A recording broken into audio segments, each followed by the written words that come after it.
जय हिंद, नमस्कार, सत श्री अकाल, सभी को मेरा प्रणाम। और मैं आपका स्वागत करता हूं इस मैथ्स के क्लास वीडियो में। और आज की जो क्लास होने वाली है क्लास 9 एनसीईआरटी मैथ चला था। और एनसीईआरटी मैथ में हम आज जो एक्सरसाइज करेंगे वो 2.1 करेंगे, क्योंकि बहुपद हमारा चैप्टर चला था, चैप्टर नंबर 2 है। और इसमें कुछ बहुत सारी डिफिकल्टीज आती है। जब हम क्वेश्चन सॉल्व करते हैं बहुत सारी डिफिकल्टीज आती है। क्वेश्चन ये है कि डिफ़िकल्टीज क्यों आती है सॉल्व करने में, क्वेश्चन को सॉल्व करने में क्यों आती है? क्योंकि आप उसकी प्रैक्टिस नहीं करते, आपको सीखते नहीं हैं। जब आप अच्छे से सीखोगे तो वो डिफ़िकल्टीज कैसे आएगी, जब आप उसको अच्छे से समझोगे। तो यही आज की क्लास में, इस वीडियो में यही समझाएगा कि हम कैसे इसको सीखें, कैसे सॉल्व करें। और मैं पिछली वीडियो में यही सिखाता रहा हूँ कि कैसे मैथ्स को सॉल्व करना है, कैसे क्या करना है, क्या नहीं करना है। तो चलिए स्टार्ट करते हैं। देखिए फर्स्ट क्वेश्चन है हमारा, बहुपद x की power 3 plus 2x plus 1/5 minus 7x की पावर 2 7x की पावर 2 अपॉन 2 माइनस x की पावर 6 के लिए ज्ञात कीजिए। ये चार क्वेश्चन दे रखे हैं। इन चार क्वेश्चन का आपको आंसर निकालना है। कैसे निकालेंगे? तो पहले आप इस क्वेश्चन को पढ़ें। पहले में कह रहा है कि बहुपद की घात, जो आपका एल्जेब्रिक एक्सप्रेशन है, इसकी हाईएस्ट पावर कितनी है वो निकालनी है। फिर उसमें x की पावर 3 का गुणांक, कोफिशिएंट ऑफ x की पावर, उसके बाद x की पावर 3, फिर यहाँ पे कोफिशिएंट ऑफ x की पावर 6 एंड अचर पद यानी कि कांस्टेंट वैल्यू। मैं आपको इंग्लिश में लिख देता हूं। देखो, ये पावर निकालनी है, इसमें एल्जेब्रिक पावर ऑफ निकालनी है, हाईएस्ट निकालनी है। इसमें जो हाईएस्ट पावर होती है वो निकालनी होती है। फिर यहाँ कोफिशिएंट ऑफ x की पावर 3, देन थर्ड क्वेश्चन में भी वो सेम है, कोफिशिएंट x की पावर 6, और यहाँ पे कांस्टेंट वैल्यू निकालनी है इसकी। ठीक है, तो सॉल्व करने के लिए ये इतना सा है कि पहले इसमें ये देखते हैं हाईएस्ट पावर कितनी है। यहाँ पे 3 पावर, यहाँ 1 है, यहाँ 2 है और यहाँ 6 है। तो इसका आंसर कितना आ जाएगा? आपको 6 आ जाएगा। बस ओनली क्या देखना है आपने? हाईएस्ट पावर देखनी है। फिर x की पावर 3 है। अब यहाँ x की पावर 3 का कोफिशिएंट जो है, जब हम इसी टर्म्स का हमें वैल्यू निकालनी है, कांस्टेंट वैल्यू निकालनी है, तो यहाँ पे 1 है, बट अपॉन में भी होता है। इसको सबको जब आप अलग अलग करोगे तो x की पावर 3 1/5 प्लस 2x/5 1/5, हमने क्या करा, इसको डिवाइड कर दिया। और यहाँ से जो आंसर आएगा वो आंसर आएगा 1/5। इसका आंसर आ जाएगा 1/5 होगा, क्योंकि x की पावर 3 का कोफिशिएंट निकालना है, गुणांक निकालना है। देन इसमें x की पावर 6 में क्या करना है, यहाँ x की पावर 6 के पास 1 वैल्यू होती है, तो यहाँ पे आ जाएगा 1। ठीक है, और यहाँ जो कांस्टेंट वैल्यू होगा, कांस्टेंट वैल्यू यहाँ से निकलेगा। ये कांस्टेंट वैल्यू होती है जिसमें एल्जेब्रिक यानी कि जो वेरिएबल्स वैल्यू नहीं होती है, वो कांस्टेंट वैल्यू होती है, तो 1/5 होगा। तो इस तरीके से करना आपको क्वेश्चन सॉल्व। पहले इसको समझना है क्वेश्चन क्या कह रहा है, उसके बाद आपको क्वेश्चन सॉल्व करना है। जो स्टूडेंट हमारे यूट्यूब चैनल से जुड़ गए हैं, मैं उनके माध्यम से कहने वाला हूं, और जो जुड़ने वाले हैं और जो उन्हीं को शेयर करने वाले हैं, इस वीडियो को, मैथ्स की वीडियो को ज़्यादा से ज़्यादा आप शेयर करना है अपने फ्रेंड्स में, ताकि और बच्चों को पता लग जाए। टू क्वेश्चंस क्या कह रहा है, x प्लस 3 का होल स्क्वायर के विस्तार में एक्स स्क्वायर का गुणांक यानी कि एक्स स्क्वायर का कोफिशिएंट निकालने हैं। अब आपको पता है, ये फॉर्मूला आपको जाना पहचाना लग रहा है। तो a प्लस बी का होल स्क्वायर क्या होता है? a प्लस बी का, इसमें फॉर्मूला लेगा a प्लस बी का whole square, A square 2ab plus B square. ऐसे इसको ओपन करेंगे तो x का स्क्वायर प्लस 3 का square plus 2 into x into 3। तो एक्स स्क्वायर देखना कहाँ है, एक्स स्क्वायर ये है, तो एक्स स्क्वायर का गुणांक क्या होगा? एक्स स्क्वायर का गुणांक 1 हो जाएगा। कितना हो जाएगा? 1। अब क्वेश्चन नंबर 3, निम्न व्यंजकों में से एक पदीय, द्विपदीय और त्रिपदीय बहुपद में छांटिए। तो मैंने इससे पहले जो वीडियो बनाई थी 2a, उसमें मैंने अच्छे से बताया था, लेकिन ये भी मैं आपको बताता हूँ। इसको बोलते हैं मोनोमेल। क्या बोलते हैं इसको? मोनोमेल, यानी कि एक पद, वन टर्म्स की जो होती है, ये होती है बाइनोमेल, और ये होती है ट्राइनोमेल। क्या होती है? ट्राइनोमेल। और जिसमें चार पद होते हैं वो क्या होती है? पॉलिनोमियल होती है। तो ये कौन सा है? बाइनोमेल। 1 और 1 2, माइनस और प्लस इसको अलग अलग करते हैं, तो ये बाइनोमेल हो गया। उसके बाद 1 2 3 ट्राइनोमेल। ठीक है, उसके बाद 1 टर्म्स है, तो ये मोनोमेल। ठीक है, और ये 1 2 3 है, तो ये भी क्या होगा? ट्राइनोमेल हो गया। तो समझ आया, ये ट्राइनोमेल से बोनोमेल, बाइनोमेल, मोनोमेल, ट्राइनोमेल। तो ये क्वेश्चन आपके यानी कि 2 टर्म हो गए तो मेल होगा, 3 टर्म्स हो गए ट्राइनोमेल होगा, 1 टर्म्स है तो मोनो होगा, और यहाँ 3 टर्म्स है तो क्या होगा? ट्राइनोमेल होगा। तो ये आपके क्वेश्चन हो गए, 3 तक हो गए। समझ आया आपको? नोट कर लीजिएगा। क्वेश्चन नंबर 4 क्या कहता है, बहुपदों को मानक रूप में लिखिए। मानक रूप का मतलब होता है स्टैंडर्ड फॉर्म, यानी कि जो इसको स्टैंडर्ड फॉर्म होता है, जैसे मान लो कोई इक्वेशन दे रखी है, चाहे वो पावर 2 की है या 3 की है, तो उसका स्टैंडर्ड फॉर्म लिखना है। देखो यहाँ पावर 2 की स्टैंडर्ड है, तो इसका क्या होगा, पहले पावर आती है बड़ी 3x² प्लस 3x, और जो पावर होती है उसका डिसेंडिंग ऑर्डर होता है, डिसेंडिंग ऑर्डर में लिखना पावर को। उसके बाद ये सेम है, तो t की पावर 4, t की पावर 3, t+1। देन इसका क्या होगा नंबर 3 का क्वेश्चन का, -3y²। अच्छा, अब इसमें यहाँ देखना -3y² बड़ा नहीं है, ये बड़ी कौन सी पावर है, 3 है, तो यहाँ पे 3 पावर लगा देंगे, ये 3 पावर है, ठीक है, -3y² और +1 है। उसके बाद यहाँ पर पहले बड़ी पावर आई है माइनस का 2y और प्लस का 1। तो ये क्वेश्चन नंबर 4 का सॉल्यूशन होगा। हमें स्टैंडर्ड फॉर्म में लिखना है इसको, क्या लिखना है, स्टैंडर्ड फॉर्म, यानी कि पावर के स्टैंडर्ड फॉर्म में लिखना है। पावर को घटते क्रम यानी कि डिसेंडिंग ऑर्डर में लिखना है। तो ये डिसेंडिंग ऑर्डर है, इसको हम स्टैंडर्ड फॉर्म होते हैं, इस तरीके से होगा।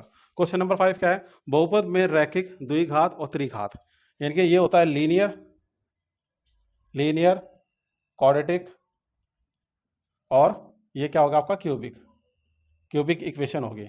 तो इनको आपको क्या करना है, लिखना है कौन कौन सी है। देखो ये क्वाड्रेटिक होगी, क्वाड्रेटिक होगी मतलब द्विघात, ठीक है, और ये कौन सी होगा आपकी, त्रिघात होगी, क्यूबिक, ये त्रिघात होती है। देन अब ये देखो ये कौन सी है, ये भी आपकी क्यूबिक होगी, त्रिघात होगी। और उसके बाद ये आपकी क्या होगी, रैखिक होगी, लीनियर होगी।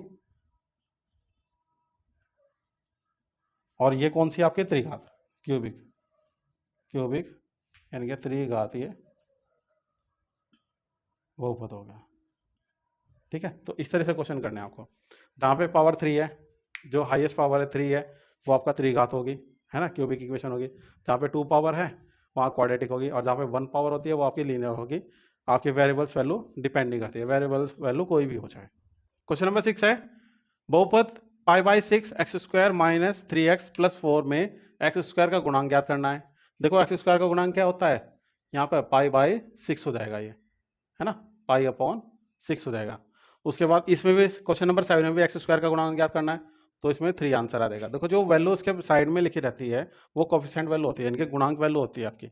उसके बाद इसमें क्या करना है, इसकी पावर निकालनी। क्वेश्चन 8 में क्या निकाली है, इसकी पावर।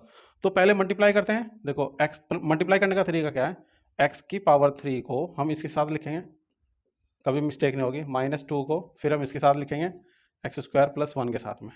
x² + 11 को हमने x² के साइड में मतलब मल्टीप्लाई करके लिखा, और -2 को मल्टीप्लाई कर। अब इनकी मल्टीप्लाई करते हैं, x की पावर 3 और x की पावर 2, तो बेस वैल्यू एक ही है, तो पावर ऐड हो जाएगी, ये 5 हो जाएगा। उसके बाद क्या करना है, 5 देखो ऐड कैसे होता है, 3 + 2, उसके बाद प्लस x की पावर 3 और 11, ठीक है। अब -2 की पावर लिखेंगे, -2 की मल्टीप्लाई x² में करके, तो -2 का whole square minus plus minus, और 11 2 जा कितना होंगे, 22, 11 2 जा 22। अब इसको सॉल्व करते हैं, 5 11 x की पावर 3 माइनस का 2x² 22। अब अगर आपके 3 पद आ रहे हैं, 3 टर्म्स में वैल्यू आ रही है, तो उसका मतलब क्वेश्चन गलत है। पहले यहाँ देख लीजिए 1 2 3 4, 1 2 3 4, ठीक है। तो इसकी बहुपद की जो घात होगी वो कितनी होगी आपकी, 5 होगी, यानी कि हाईएस्ट पावर कितनी हो जाएगी, 5 हो जाएगी। ये 5 इसका आंसर होगा, क्योंकि यहाँ 3 है यहाँ 2 है, तो 5 पावर हो जाएगी। क्वेश्चन नंबर 9, घात 10 वाले बहुपद में अधिकतम पद कितने होंगे। और क्वेश्चन नंबर 10 है, घात 5 वाले बहुपद में कितने अधिकतम पद होंगे। देखो अधिकतम पद का मतलब है, एक हम क्वाड्रेटिक इक्वेशन लिखते हैं, x की पावर 2 प्लस bx और प्लस c। इसमें ये बताओ हमारे पास अगर हम 2 हैं, अगर मैं कह दूँ कि घात 2 वाले में बहु यानी कि बहुपद पद कितने हैं, कितने पद है इसमें, 2 लिखा, 2 के बाद यहाँ 1 है, देखो 2 के बाद 1 है, और एक अचर पद होता है, क्या होता है, अचर पद होता है। तो इसका मतलब है यहाँ पर 2 + 1 कितना हो गया, 3 हो गया, एक अचर पद होगा ये। और पावर कितनी होगी, 2 होगी, 2 के बाद 1 आएगी, तो जो जो 2 पावर होगी वो इसमें इंक्लूड होगी। ऐसे यहाँ पे 9, यहाँ पे कितना है, 10 है, तो 10 + 1 कितना होगा, 11।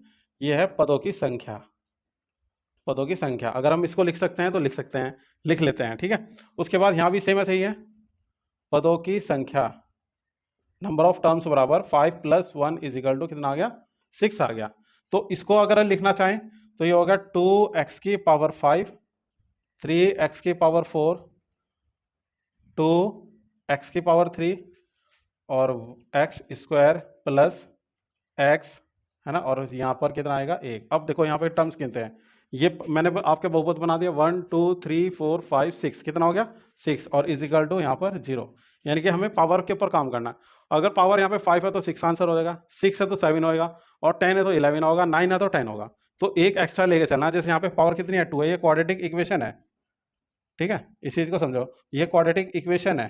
तो क्वाड्रेटिक इक्वेशन में क्या होता है, अगर 2 पावर होती है तो 2 + 1, एक आपकी कांस्टेंट वैल्यू होती है, तो कितनी टोटल कितनी हो जाएगी, 3 टर्म्स हो जाएंगे, कितने हो जाएंगे 3 टर्म्स। ऐसे यहाँ पे 10 है तो यहाँ 11, और यहाँ पे 5 है तो कितना होगा 6 होगा, ठीक है। नंबर 11, प्रत्येक का एक एक उदाहरण यानी कि एग्जाम्पल देना आपको, है ना।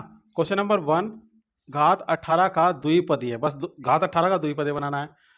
क्वेश्चन नंबर 2, घात 50 का एक पदीय बनाना है। क्वेश्चन नंबर 3 है घात 6 का, यानी कि जिसकी पावर 6 है उसका 3 पद का एक एग्जाम्पल बनाना है। नंबर 4, घात 1 का द्विपदीय बनाना है।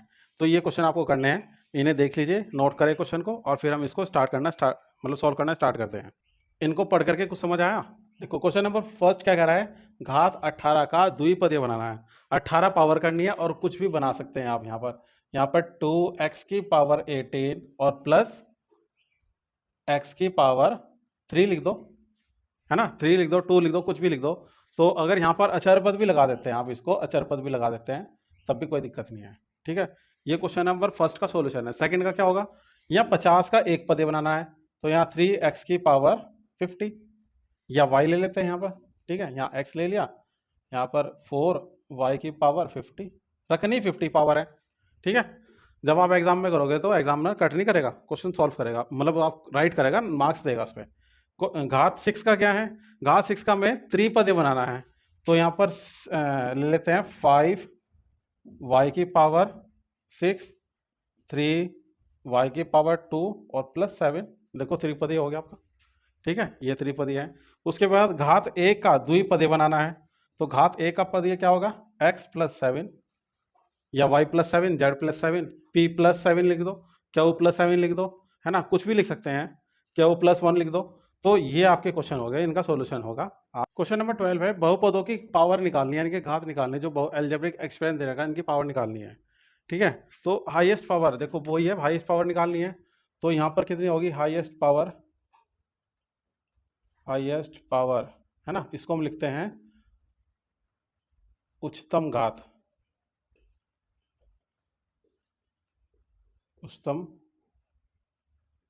ठीक है।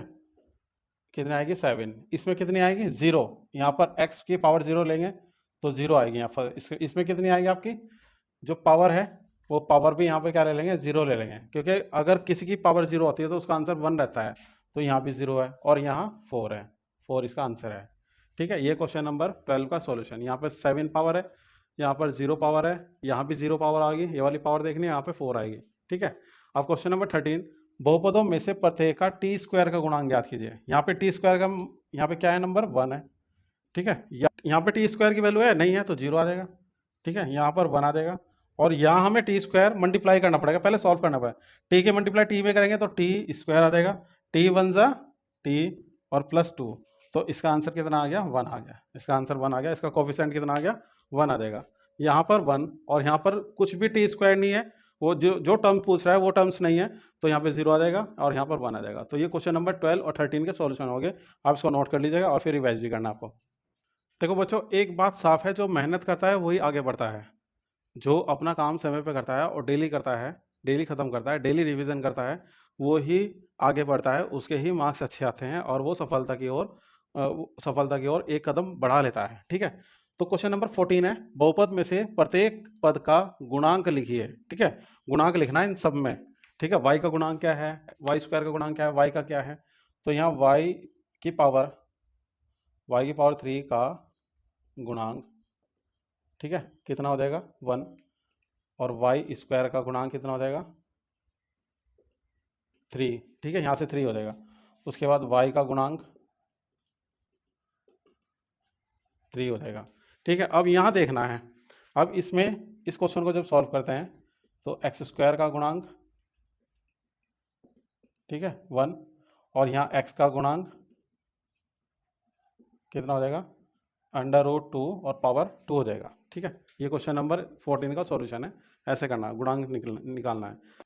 क्वेश्चन नंबर 15 में व्यंजकों में कौन कौन एक चर वाला बहुपद है, यानी कि वेरिएबल्स जिसमें एक ही इंक्लूड है। तो देखो x और y यह है नहीं है, यहाँ पे लगा देंगे नहीं है। ठीक है, ऐसे लिख देंगे नहीं है। सेकंड वाले में देखते हैं वाई स्क्वायर, और यहाँ पे y है और यहाँ कांस्टेंट वैल्यू है, तो ये है। ठीक है, उसके बाद यहाँ √y, ये तो पॉलिनोमियल है ही नहीं, बहुपद है ही नहीं है। ठीक है, ये तो वैसे ही कंडीशन क्या कर रहा है, इसकी फेल है, तो ये कंडीशन में नहीं है, तो इसलिए टी स्क्वायर को नहीं देखेंगे, यहाँ टी नहीं देखेंगे, ये तो बहुपद नहीं है, तो इसलिए ये भी नहीं होगा। ठीक है, उसके बाद है √x और यहाँ y है, ये भी नहीं है। ठीक है, तो ऐसे करने क्वेश्चन सॉल्व है। तो क्लास 9 आपको ये वीडियो कैसी लगी, मैथ्स की वीडियो? अगर आपको वीडियो पसंद आए तो आप ज़्यादा से ज़्यादा शेयर करें, लाइक करें, सब्सक्राइब करें चैनल को, और अपने फ्रेंड्स में आपको जो हमारे साथ नहीं जुड़े हैं उनको भी आपको क्या करना है, शेयर करना है, बताना है। ठीक है, मैथ्स की क्लास। तो ये इसके सॉल्यूशन है, और मिलते हैं नेक्स्ट वीडियो में।